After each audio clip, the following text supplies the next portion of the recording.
Je suis en compagnie de Stéphane Bozzarelli, donc président de Cemater.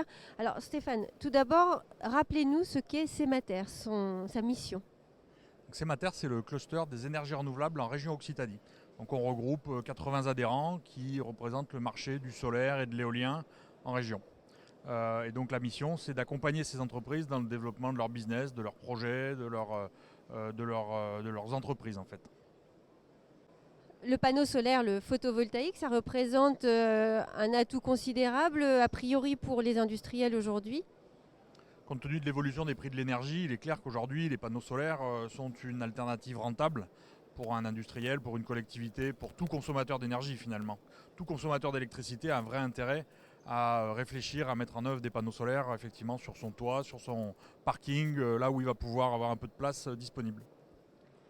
Alors pourquoi on n'a pas plus de panneaux photovoltaïques sur les bâtiments industriels aujourd'hui?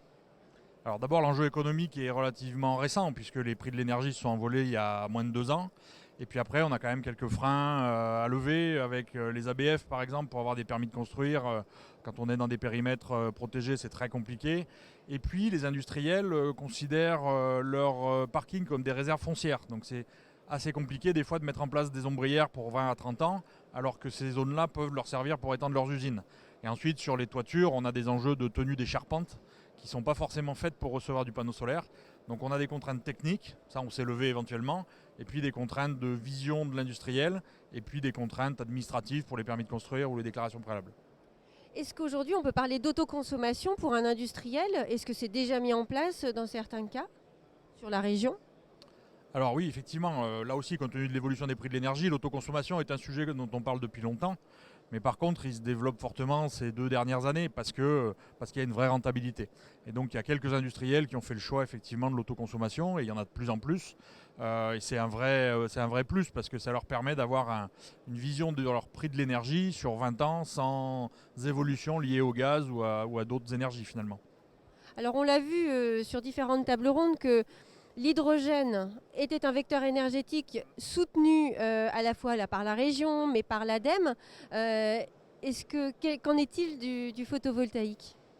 Ah bah, le photovoltaïque est aussi un sujet soutenu largement. Alors après, nous, on n'adresse pas que le photovoltaïque, c'est le gros de l'activité. On adresse aussi l'éolien en mer, puisqu'on est partenaire de Windhoek avec ADOC. Mais clairement, la région accompagne l'ensemble des énergies renouvelables, puisque la volonté de la région, c'est d'être la première région à énergie positive d'Europe en 2050. Et il y a une vraie stratégie qui est mise en œuvre autour de tout ça. Donc il y a des moyens en tout cas pour les industriels d'être aidés et soutenus.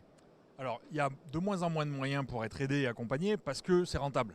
Donc l'État, où il n'y a plus besoin de subventions finalement, vu que l'économie se fait d'elle-même. Donc après, il y a quand même des accompagnements ADEME ou régions sur les études, par exemple, sur l'amont des projets, qui permettent à des industriels de se lancer. Et après, sinon, il y a des solutions de tiers investissement avec des acteurs qui sont producteurs d'énergie et qui peuvent, eux, porter les études et faire l'investissement derrière pour éviter aux industriels de gréver leur capacité d'investissement. Merci Stéphane.